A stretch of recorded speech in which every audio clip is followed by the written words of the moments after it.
l'émission pour grandir et oser cette vie qui vous ressemble. Avec Sonia sur Radio Grand Lac. Bonsoir chers auditeurs, chères auditrices. Je souris parce qu'il y a toujours tellement de bonne humeur au studio à Radio Grand Lac. C'est vraiment un plaisir de rigoler avec cette équipe aux valeurs qui me sont tellement chères. Donc bienvenue à tous et à toutes. J'ai le plaisir aujourd'hui d'accueillir Christelle Domingue. Christelle, bienvenue. Merci Sonia, merci en tout cas pour votre accueil dans les studios de Radio Grand Lac. Et aujourd'hui, on va parler, parce que comme tu le sais, c'est important pour moi de développer certains thèmes maintenant avec les invités que j'ai. Et aujourd'hui, on va te parler de sensibilité, qui est un thème très cher aussi à Christelle, qui a, on va dire, qui l'a suivi et qui la suit encore tout au long de son parcours. Est-ce que tu veux bien nous expliquer un petit peu ce que tu mets derrière ça et ce qui s'est passé pour toi ? Alors oui, la sensibilité, c'est quelque chose qui fait partie de moi, bien entendu. Par rapport aussi à mon vécu d'infirmière, puisque j'ai été 13 ans à travailler en tant qu'infirmière. Et effectivement, la sensibilité n'a pas été toujours présente en fait en conscience dans mon métier, puisque effectivement on est quand même beaucoup dans le faire.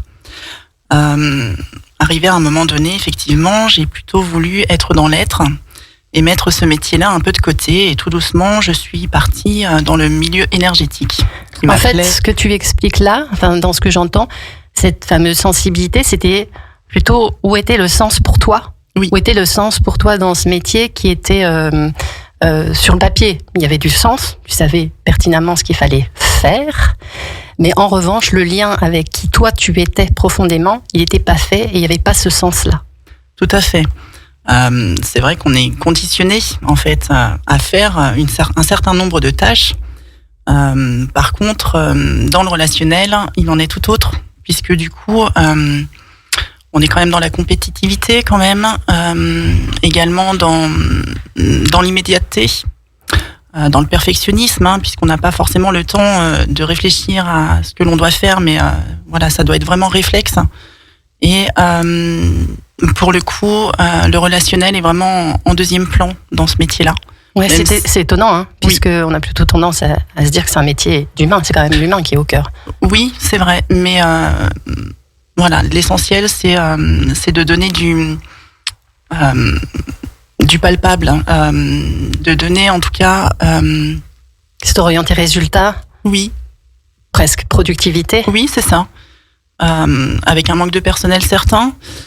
Et effectivement, à un moment donné, ça n'avait plus de sens pour moi. Donc peut-être qu'à un moment donné, je me suis remise en question aussi beaucoup. Est-ce que tu penses que c'était... tu as perdu le sens que tu y avais donné quand tu es entré finalement dans ce métier-là. J'imagine que tu t'étais fait une idée de ce à quoi ça ressemblait, et donc le sens que tu y mettais toi, et que tout ça s'est un petit peu effrité en route. Oui, tout à fait, parce que finalement, ma propre sensibilité, finalement, je l'ai mis en deuxième plan. C'est-à-dire que mes ressentis, mon intuition, etc., ce qui me guide en fait aujourd'hui, n'était pas l'essentiel, vraiment. Aujourd'hui, je travaille dans l'énergétique. Je suis massothérapeute également, et finalement, là, j'y mets tout mon sens. C'est-à-dire, j'y mets toutes mes capacités. Et je travaille vraiment avec qui je suis.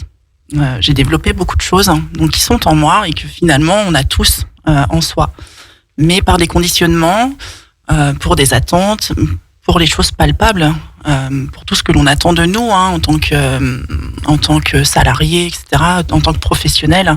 Est-ce que tu penses que d'une certaine façon tu te sentais pas autorisé à être toi, à utiliser tes sens dans ton précédent métier ? Oui, certainement. Très, très certainement. Dans cette idée, tu sais, de faire, est-ce qu'à un moment, tu étais tellement conditionné, dont on attend, donc les fameuses attentes, on attend des résultats de moi, donc boum, j'y vais, un rouleau compresseur robot, et j'oublie que moi-même, je suis un être humain avec des besoins, des envies, avec une sensibilité, et je mets ça derrière parce qu'il faut avancer coûte que coûte. C'est un peu ça que j'entends. Oui, c'est ça. Et voilà, on nous le dit souvent, c'est mettre sa propre sensibilité, son vécu, etc. au vestiaire pour pouvoir justement être totalement voué, en fait, à la personne que l'on soigne, etc. Et ce qui me paraît complètement contradictoire et absurde avec le fait d'aider l'autre. Aider l'autre, c'est quand on est connecté. Donc, pour être connecté à l'autre, il est important, tu le sais mieux que moi, que de s'écouter et d'être justement à l'écoute de ses ressentis et de son intuition. Oui, tout pour à faire fait. les bons choix et du coup guérir, soigner la personne qu'on a en face de soi. Oui, c'est vrai que finalement on se déconnecte de notre propre cœur, finalement, en se déconnectant de nos ressentis. La problématique, c'est que finalement on arrive à travailler de manière très frustrée, parce qu'on a l'impression toujours de donner beaucoup de soi, et finalement on n'arrive jamais à prodiguer le soin idéal pour soi, en tout cas. Donc, qu'est-ce qui t'a percuté, on va dire, entre guillemets, qui a fait que un jour tu t'es dit, le sens, ma sensibilité, elle est où, et j'ai besoin de la retrouver. J'ai besoin d'être plutôt que de faire. Est-ce qu'il y a eu un élément déclencheur ? Oui, j'ai travaillé en libéral pendant un certain nombre d'années. Effectivement, je pensais effectivement dans cette manière de travailler, trouver en tout cas plus de relationnel et de travailler en ayant plus de sens, c'est-à-dire en ayant plus de temps pour soi, etc. Enfin, tout ce qu'on imagine quand on travaille en libéral. Et finalement, je n'ai pas trouvé ça. J'ai plutôt été en mode effectivement robot. C'est-à-dire que je travaillais du matin jusqu'au soir, parfois la nuit également.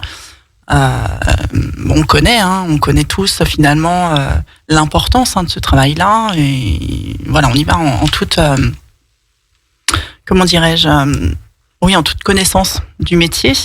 Mais finalement, le fait d'être dans le relationnel aussi, parce qu'autant j'étais technique que relationnel, le fait d'être relationnel, je sentais bien que ça plaisait pas forcément. Et donc du coup, à un moment donné, j'ai dit stop, ça ne me ressemble plus, j'ai plus envie de soigner comme ça.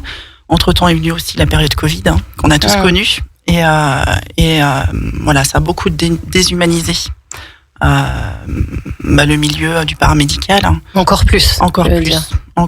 Et du coup là, pour moi, c'était plus possible, en tout cas. C'était plus le sens que je donnais à mon métier. Ouais, c'est comme si tu avais essayé, été jusqu'au bout. Pour te dire, je peux pas lâcher ça comme ça. Quand même, quand je m'y suis lancée, il y avait du sens. Et au final, non. Donc, tu prends une autre option. Voilà, c'est ça. C'est que pour moi, cette vocation, cette envie d'être infirmière qui était là depuis, ça m'a nourri depuis enfant. Et soigner mon prochain, c'était quelque chose qui me tenait à cœur, justement. Voilà. Donc, c'était vraiment quelque chose de profond. Mais je me retrouvais plus dans mes propres valeurs, en tout cas. Alors, qu'est-ce qui s'est ouvert à toi à partir du moment où tu t'es dit, c'est plus ça ? Alors, beaucoup de choses, du coup. Parce que finalement, je suis allée... j'ai suivi mon guide intérieur, on va dire. Et je suis allée vers quelque chose qui me nourrissait. C'est-à-dire, je soignais les personnes dans leur globalité. C'est-à-dire, autant physique que morale. Et là, du coup, ça a pris vraiment tout son sens. Donc, détaché du résultat palpable, mais plutôt dans ce que toi, tu veux donner, dans le don, dans la générosité. Dans la qualité que je pouvais donner. La qualité, non plus la quantité. C'est ça. Donc ça, c'est beau. Et qu'est-ce qu'il en est ressorti de tout ça ? Alors, ce qu'il en ressort de tout ça, c'est des soins... alors, effectivement, improbable, on va dire, puisque je fais beaucoup de soins à distance. Et pour le coup, on a un peu de mal à s'imaginer ce que ça représente. C'est ce que j'allais te dire, parce que on est quand même tous très cartésiens, et tu l'as employé le terme, il faut que ce soit palpable. Et les soins, on les envisage bien quand c'est des massages physiques, on va dire. Mais quand on est en train de parler de soins à distance, avec donc ta sensibilité et donc tous tes sens, ça devient plus difficile à imaginer, à conceptualiser. Alors effectivement, et pourtant on est tous dotés de capacités ou de facultés, mais encore une fois, on a été conditionnés, donc dans nos familles entre guillemets, à l'école, notre société fait ça. Et finalement, de retrouver ses sens, ses facultés, ça permet vraiment d'être qui l'on est, avec les envies que l'on a. Et finalement de se laisser guider par nos ressentis, par ce qui se joue en nous, ne serait-ce dans le plus simple choix de vie. Et c'est remettre du sens dans sa vie, vraiment. Oui. Comment je veux faire les choses, qu'est-ce qui se joue pour moi, qu'est-ce que je ressens, et du coup d'aller vers quelque chose qui est important. Et là, pour moi, c'est vraiment de soigner les personnes dans leur globalité, de comprendre en fait ce qui se joue chez eux, de les coacher, leur propre sensibilité, aussi, bien sûr, et de pouvoir justement ressortir ça, parce que finalement c'est notre essence même. On est quand même des mammifères à la base, mais quelque part on oublie notre sensibilité, notre relation à l'autre, sans forcément. Là, je parle pas forcément de communication verbale, etc., parce qu'il y a beaucoup de choses qui se jouent de manière non verbale. Même beaucoup plus, oui. D'ailleurs. Oui. Alors, je reviens sur ce mot sensibilité, parce que tu parlais tout à l'heure de la société, et c'est vrai que, encore aujourd'hui, quand on évoque la sensibilité, ça peut être perçu comme quelque chose de négatif. Quelque chose, tu disais tout à l'heure, il faut mettre au vestiaire, en gros, ma sensibilité, pour plutôt m'occuper de toutes les tâches que j'ai à faire. Donc, il y a une association, une connotation qui est une forme de faiblesse quelque part quand on est sensible. Oui, c'est ça. Là, on met en tout cas le doigt sur plutôt la vulnérabilité de chacun. Oui. Et c'est vrai que on voit bien une personne sensible. C'est quelqu'un qui va peut-être avoir beaucoup d'émotions, de larmes, etc. Et qui sait pas gérer ses émotions. Mais pour le coup, quelqu'un qui ne sait pas gérer ses émotions, bien souvent, c'est quelqu'un qui n'écoute pas ses ressentis. Donc forcément, ça fait une grande frustration et les émotions débordent. À un moment donné, il va y avoir des situations de vie, des expériences de vie qui vont faire que, effectivement, la coupe va être pleine et du coup, qui vont faire exploser ses émotions. Donc, c'est écouter sa sensibilité, c'est écouter ses émotions, en quelque sorte, au fur et à mesure, quand elles sont là. Et justement, c'est la clé. Oui. Une fois qu'on écoute ses émotions, on évite les débordements. Tout à fait. Et d'une certaine façon, écouter sa sensibilité, c'est plutôt quelqu'un qui maîtrise, quelqu'un qui est plutôt fort, parce que c'est vrai que c'est pas confortable. Non, c'est pas confortable. C'est pas confortable de travailler sur soi, parce que justement, on a ces émotions, on a eu des vécus, on les a tous eus, on a tous un passé. Mais effectivement, de pouvoir justement travailler là-dessus, de se dire, tiens, aujourd'hui, oui, je suis pas très bien, mais pourquoi ? De comprendre, en fait. On n'est pas forcément tout le temps dans l'analyse, mais en tout cas, ça nous guide dans les choix, justement, futurs. Et essayer de faire mieux, en tout cas, et de faire quelque chose qui nous ressemble. En fait, écouter sa sensibilité, c'est se faire confiance. Tu parlais de guide intérieur, c'est un peu son GPS. C'est qu'au lieu de la masquer, parce que soi-disant, c'est quelque chose qui est pas bien ou qui est mal perçu, etc. C'est au contraire en écoutant sa sensibilité qu'on va se trouver à la bonne place, là où on a besoin d'être. C'est ça. C'est remettre de la valeur sur qui l'on est, en fait.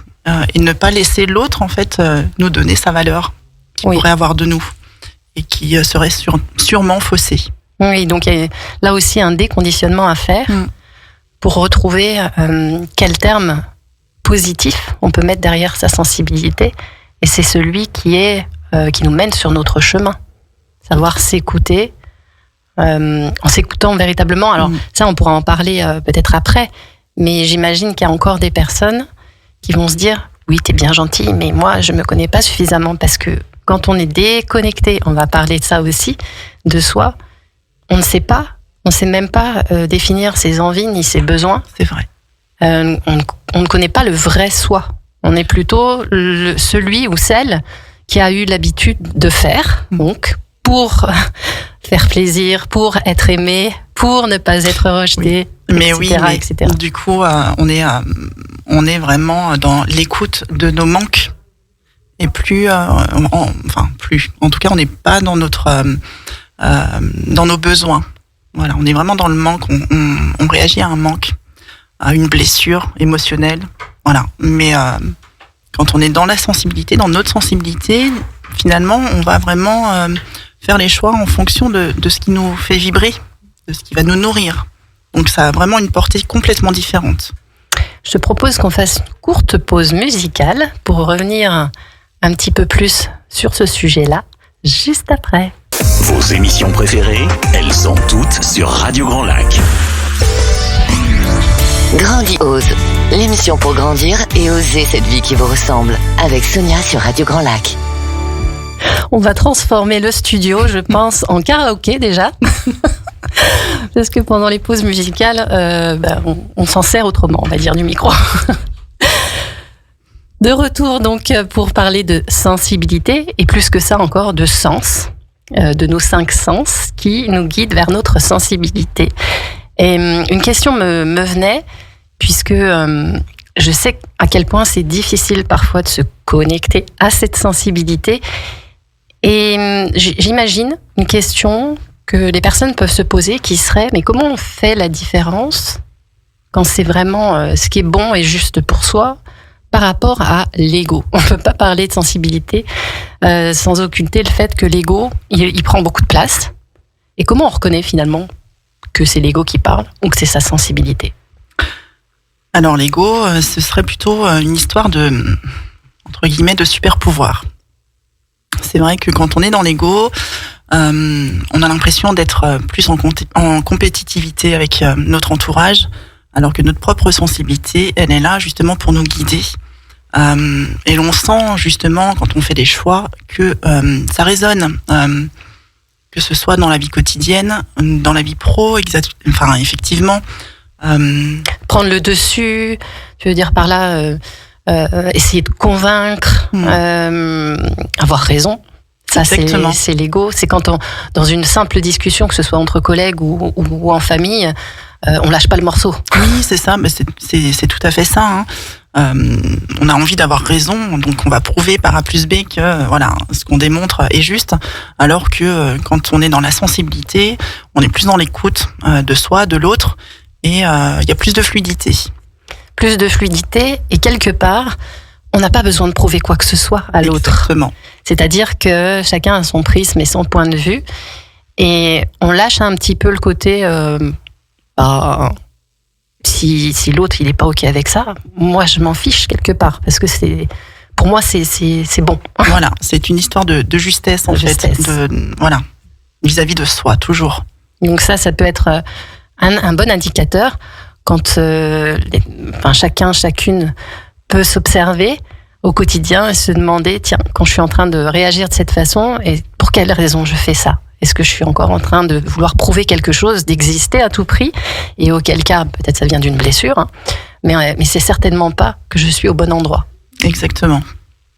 Donc cet ego, il est aussi très en lien avec nos peurs. Donc là, c'est pareil. Hein. Une belle indication, c'est quand on commence à agir par peur de quelque chose, c'est beaucoup l'ego qui souffle un petit peu. Non, on n'y va pas. Exactement, c'est la petite alerte, ouais, c'est le petit auto-saboteur qui revient et qui nous dit mais non, mais là tu vas pas t'engager là-dedans, c'est compliqué. Tu sors de ta zone de confort, hein, par exemple. Comme aujourd'hui. Voilà. Mais oui, effectivement, sortir des peurs et des doutes. Voilà, on fait tous des choix.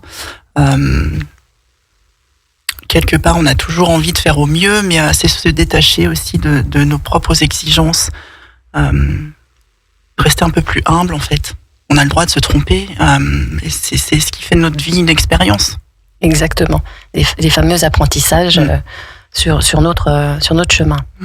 Toi, ton astuce pour revenir, se recentrer sur sa sensibilité et sortir de toutes ces pensées qui vont dans tous les sens. Est-ce que tu as une astuce déjà qu'on pourrait partager? Alors une astuce, je dirais que j'en ai même plusieurs. Non, mais c'est très certainement se recentrer sur soi, sur effectivement qu'est-ce qui se joue à ce moment-là. Si c'est une relation effectivement qui va être plutôt conflictuelle, voilà, qu'est-ce qui se joue, qu'est-ce que ça m'apporte. Alors je parlerai pas d'intérêt, hein, mais profondément, qu'est-ce que ça nourrit chez moi vraiment. Donc tu es en train de dire se poser les bonnes questions. Tout à fait. Quelque part. Se demander qu'est-ce que ça cache derrière et où est-ce que essayer de faire redescendre dans le cœur. Oui, c'est ça. Finalement, est-ce que ça sonne juste à l'intérieur? Voilà. Est-ce qu'il y a aussi cette connexion à quand c'est dans ma tête là-haut? Certes, ça fluctue dans tous les sens, mais qu'est-ce qui se passe à l'intérieur de moi, dans mon corps, parce que on parle de cœur, mais le corps aussi parle. Et dans l'émission il y a 15 jours en arrière, on parlait beaucoup de ça, et des pieds notamment. Et justement, peut-être que se demander, quand il y a tout ce flot de pensées continu, qu'est-ce qui se passe à l'intérieur de son corps? Est-ce qu'il y a une crispation quelque part? Bien sûr. Ça aussi, c'est une indication pour écouter et pour dire, c'est que c'est pas bon pour moi. Alors oui, il y a des crispations, et puis et les doutes, bien entendu, hein, à chaque fois, les doutes qui reviennent, le petit vélo qui se remet en route, et voilà, on repose les choses, on revoit dans le cœur ce qui est important, et en tout cas essayer de trouver un peu plus de sérénité, et de voir où ça va nous amener. Je rajouterais la respiration. Oui. Parce que ça, alors oui, je l'entends régulièrement, on me dit, mais Sonia, je respire.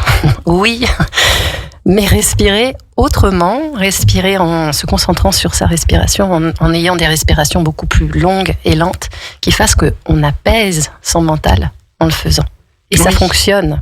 J'entends, quand on me dit que ça fonctionne pas, ça fonctionne. C'est juste que c'est un apprentissage. Exactement. C'est vrai qu'on a toujours l'habitude de respirer de façon pulmonaire, donc avec le haut du corps.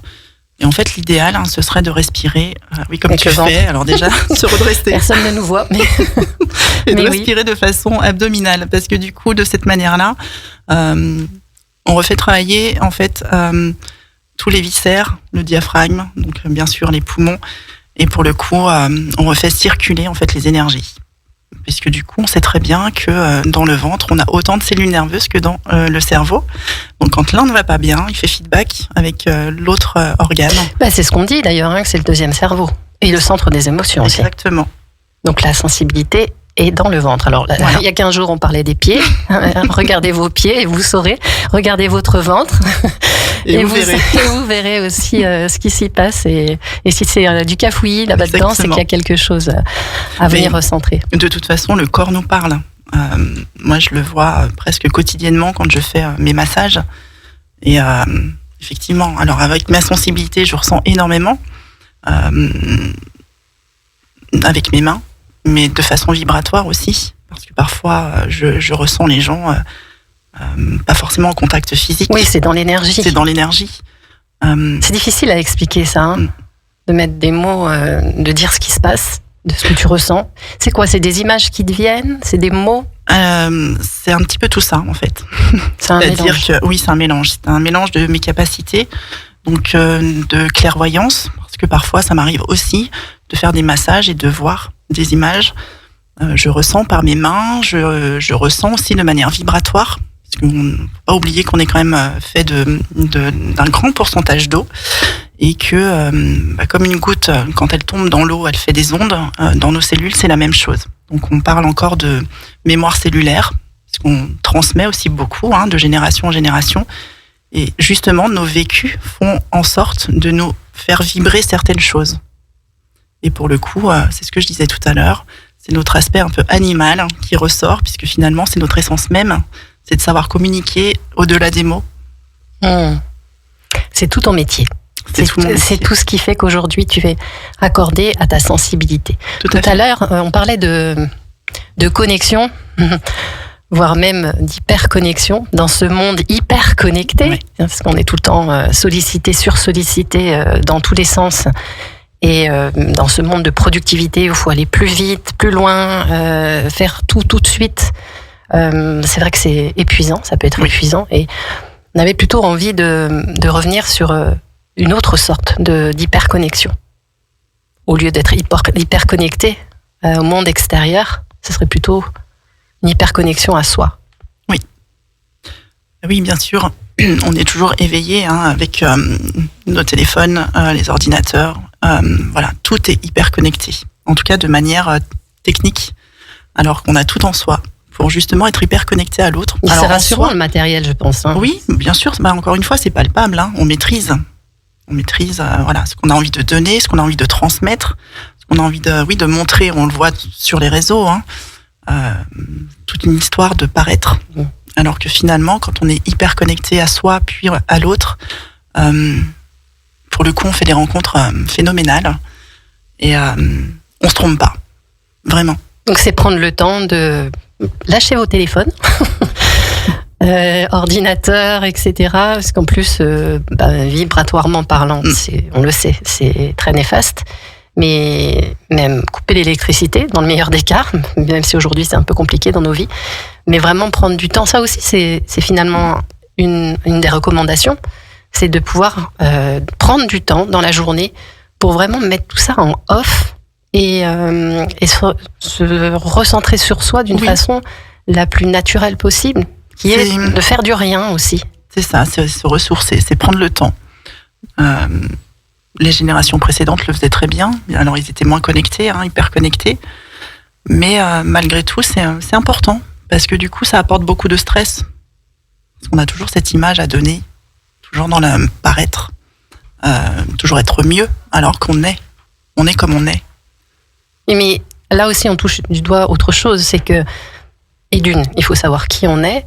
Et souvent, ce qu'on voit de nous, qui on est, on en a peur parce qu'on peut voir ses parts d'ombre et comme on se sent jamais assez, alors on a aussi été éduqués comme ça et puis le système scolaire, etc. nous montre nos failles et là où on doit tout le temps progresser et finalement quand on se dit mais je suis quoi moi en fait, je suis rien du tout, j'ai peur de me voir faire, nous rassure énormément et c'est cette association de je fais donc j'ai de la valeur. Alors que par essence même, on a de la valeur sur cette terre quand on est. C'est ça. Et ça, c'est une chose qui est encore pas évidente à voir chez soi. Et c'est pour ça que c'est important d'avoir des personnes autour de soi, d'être bien entouré. Je ne cesserai de le répéter. Et si on n'a pas un entourage qui est porteur, d'aller chercher de l'aide à l'extérieur auprès d'amis, de professionnels, et pour pouvoir être conscientiser sa valeur, parce que on a tous une valeur unique. Bien sûr. Et comme toute chose, on a toujours un côté lumineux et un côté un peu plus sombre. Mais ça fait partie d'un équilibre, encore une fois. Et quand on connaît les deux parties de soi, on est plus en équilibre. En tout cas, on arrive à jouer sur cet équilibre-là. Et du coup, on se connaît mieux. Est-ce que tu aurais un mot pour la fin? Quelque chose que tu veux partager avant de terminer? Comment tu résumerais la sensibilité? La sensibilité, alors pour moi, c'est un feu d'artifice. Oh, c'est plein de couleurs. Et c'est plein de couleurs. Et c'est ce qui met justement de la couleur à la vie. Colorer vos vies par cette explosion de couleurs. C'est comme ça qu'on va terminer. Je vous laisse imaginer et dessiner votre sensibilité, peut-être.